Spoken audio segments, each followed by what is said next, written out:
लोकसभा चुनाव के बाद आचार संहिता हट गई है और अब उत्तर प्रदेश के मुख्यमंत्री योगी आदित्यनाथ पूरी रव में आ चुके हैं। जी हां, जनता से जुड़ी समस्याओं के समाधान में प्रशासन और पुलिस के अफसरों की हीला हवाली उन्हें मालूम हुई है। उसी के बाद सख्त दिशा निर्देश जारी किया गया है कि सभी जिलों में पुलिस कप्तान या जिलाधिकारी जनता का फोन जरूर रिसीव करें। उन्होंने यहाँ तक कह दिया कि आपको जो CUG नंबर का मोबाइल दिया गया है वो जनता के लिए दिया गया है। आप या तो तुरंत रिसीव करिए या फिर कॉल बैक करना जरूरी है। हम आपको बता दें कि ज्यादातर जिलों में जिला प्रशासन के वरिष्ठ अफसर जनता का फोन नहीं उठाते। यहाँ तक कि आजमगढ़ में भी यही समस्या जनता के सामने है। ये बात मुख्यमंत्री योगी आदित्यनाथ तक पहुंच चुकी है। इसी के बाद निर्देश जारी हुआ है कि जिलाधिकारी और पुलिस कप्तान खुद जनता का फोन रिसीव करें, क्योंकि जनता छोटी छोटी बातों को लेकर बेहद परेशान रहती है और ब्लॉक और तहसील के अफसर केवल उन्हें इधर से उधर घुमाते हैं। बड़े अधिकारियों के फोन न रिसीव करने से जनता और परेशान होती है और सरकार की छवि मटिया मेट हो रही है। अब देखना है कि जिला प्रशासन के वरिष्ठ अफसर अपनी कार्यशैली में सुधार लाते हैं या फिर मुख्यमंत्री योगी आदित्यनाथ को फिर कहीं कोई बड़ा एक्शन लेना पड़ेगा। हर अपडेट हम तक पहुंचाएंगे। खास खबरों के लिए बने रहिए हमारे साथ, देखते रहिए PR इंडिया न्यूज। इन आंखों में भी कुछ ख्वाब हैं, मंजिलों की चाहत है। इन ख्वाबों की खातिर, मंजिलों की खातिर अपने बच्चों को लेकर पहुंचिए फातिमा पब्लिक स्कूल, जहां मिलेगी इल्म की रोशनी, सलाहियत की ताकत, ताकि कल ये बच्चे खुद लिख सकें अपना मुस्तकबिल। Fatima public school, play group to class 8th, CBSE pattern, English medium education, smart class, computer class, sports and other extracurricular activities for safe environment, CCTV monitoring and separate classes for girls students। तो देर किस बात की, आज ही admission कराइए play group to class 8th, Fatima public school, Shivaji Nagar, Azamgarh. Contact number 9918543217। इन आंखों के उन ख्वाबों को एक दिन मंजिल मिल जाएगी। Fatima public school. कहते हैं रक्तदान सबसे बड़ा दान होता है, क्योंकि यह समय पर किसी को जीवन दान दे देता है। बनारस रेल इंजन कारखाना परिवार से जुड़े कर्मचारी और अधिकारी समय समय पर रक्तदान करते रहते हैं। आज आयोजित एक कार्यक्रम में रक्तदान करने वालों को सम्मानित किया गया। जी हां, आप देख सकते हैं इस कार्यक्रम में नए महाप्रबंधक जी मौजूद हैं और कई ऐसे अधिकारियों कर्मचारियों को सम्मानित किया जा रहा है। विश्व रक्तदाता सम्मान दिवस के मौके पर खुद मौजूद रहे बनारस रेल इंजन कारखाना के नए महाप्रबंधक श्री अभय बाकरे।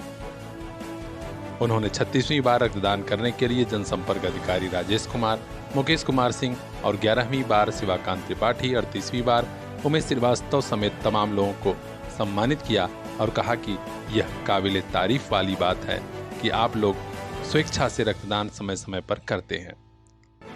सभी को स्मृति चिन्ह भेंट कर उन्हें सम्मानित किया गया। इस कार्यक्रम में प्रमुख मुख्य चिकित्सा अधिकारी डॉक्टर देवेश कुमार, प्रमुख वित्त सलाहकार नीरज वर्मा जी, प्रमुख मुख्य यांत्रिक इंजीनियर सुब्रतो नाथ समेत कई बड़े अफसर मौजूद रहे। तो खास खबरों के लिए बने रहिए हमारे साथ, देखते रहिए PR इंडिया न्यूज। कल इन्हीं हाथों में होगी दुनिया की बागडोर। आइए इन्हें काबिल बना के भेजें।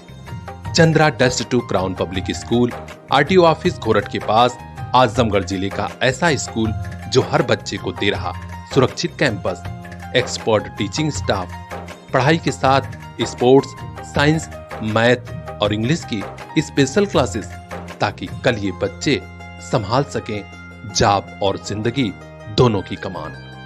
एडमिशन हो रहा है, जल्दी कीजिए। क्लास नर्सरी से क्लास 8th तक।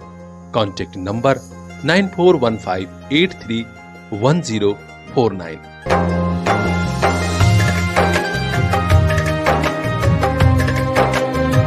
Chandra dust to crown public school, जहां हर बच्चा एक स्टार बन के निकले। सभी को पता है, शहर से लेकर गांव-गांव में आजकल बेसहारा गोवंशीय पशु घूम रहे हैं।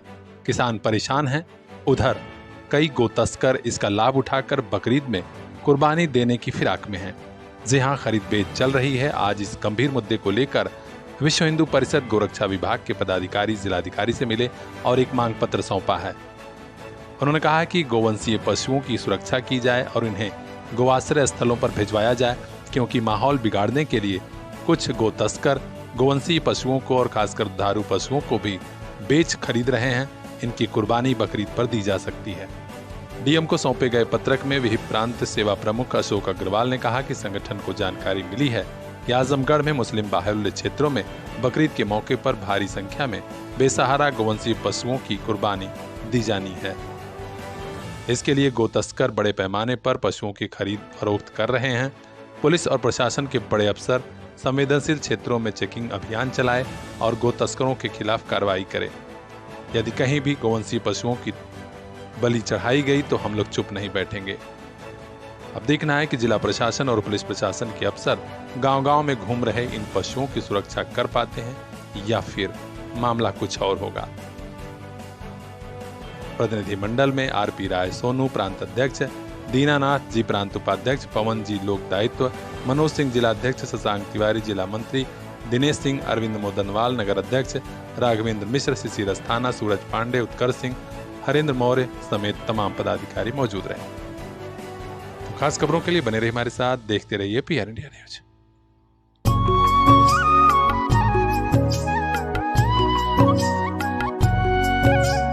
मंजिलों से आगे रास्तों के पार, हाँ हमें भी छूनी है बुलंदियां आसमानों की। CPS group of schools Azamgarh से लेकर भिवंडी तक गार्जियंस के दिल में बसा। Admission open for class nursery to class 9th and 11th। CPS Jafarpur, CPS Phariya, CPS Mubarakpur Azamgarh and CPS Bhiwandi Maharashtra. Contact 8090620567।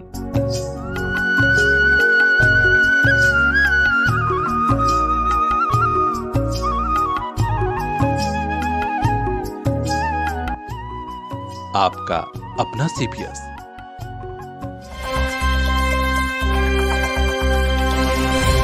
गोवंशीय पशुओं की सुरक्षा का निर्देश खुद मुख्यमंत्री योगी आदित्यनाथ ने जिलों में बड़े अफसरों को दिया था, लेकिन अब उनकी कैसी सुरक्षा हो रही है उसकी तस्वीर भी सामने आ रही है। जनपद अमरोहा की एक गौशाला में भीषण गर्मी से 7 गायों की मौत हो गई, और तो और जब गड्ढा खुदवाकर इन मृत गायों को दफन किया जा रहा था तो उसके साथ एक जिंदा गाय को भी डाल दिया गया।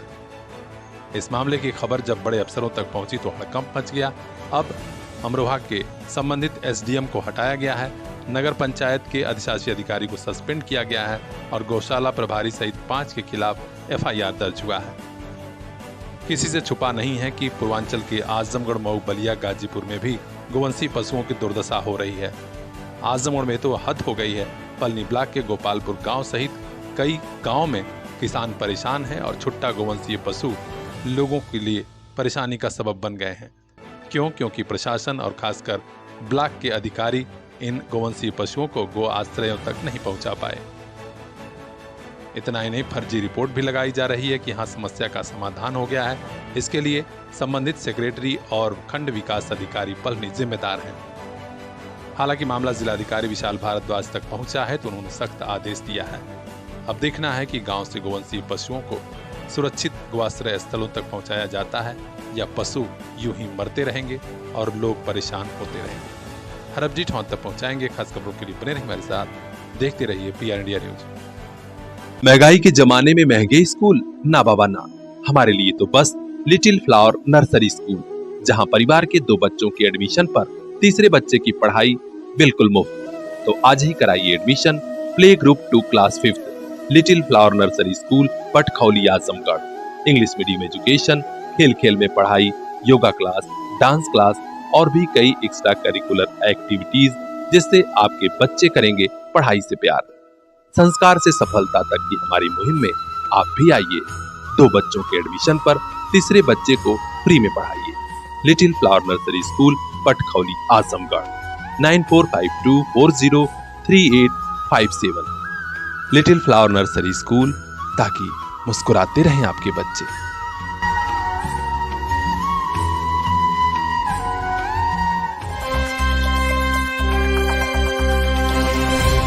आजमगढ़ शहर में नगर पालिका की राजनीति बहुत लोगों ने किया और बहुत लोग कर भी रहे हैं, लेकिन जनता के दिल में उतर जाने का जो अंदाज पूर्व नगर पालिका अध्यक्ष गिरीश चंद्र श्रीवास्तव में था, वैसा कोई नेता न आज तक हुआ और शायद न कोई हो पाएगा, क्योंकि जन जन के बीच लोकप्रिय होना इतना आसान भी नहीं होता।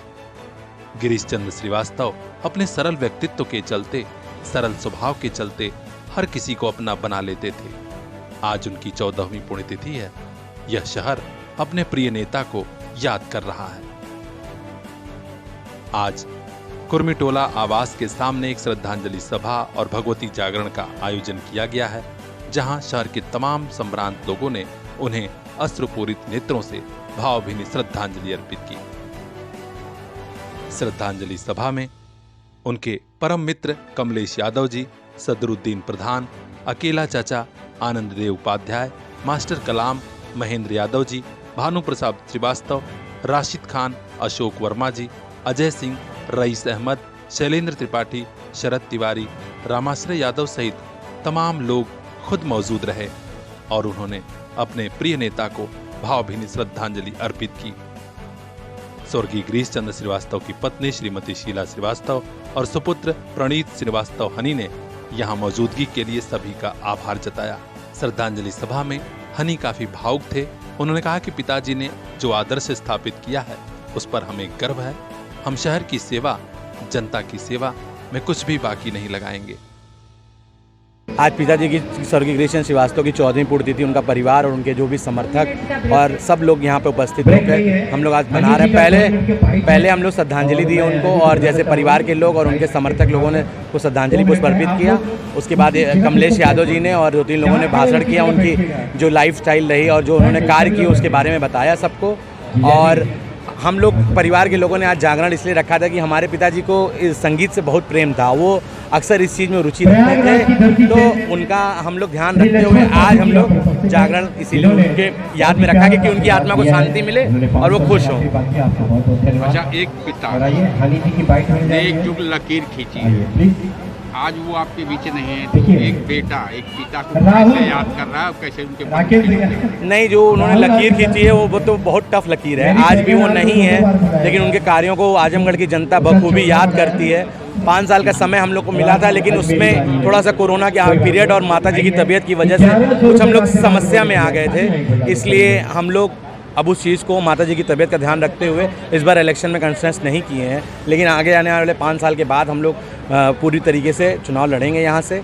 अब जो भी स्थितियाँ उस परिस्थितियाँ उस पर बनेंगी, मजबूती से लड़ेंगे और आजमगढ़ की जनता की सेवा जैसे पहले करते थे उसी तरीके से आगे पिताजी के नक्शे कदम पर चलते हुए करेंगे। श्रद्धांजलि सभा में आए लोगों का हृदय से आभार जताया श्री राकेश कुमार श्रीवास्तव ने। इसके बाद काफी देर तक मां भगवती का जागरण भी हुआ। पूरा क्षेत्र और पूरा इलाका आध्यात्मिक हो उठा था। निश्चित तौर पर गिरीश चंद्र श्रीवास्तव हमेशा आजमगढ़ शहर की जनता के दिल में बसे रहेंगे। तो खास खबरों के लिए बने रहिए हमारे साथ, देखते रहिए PR इंडिया न्यूज।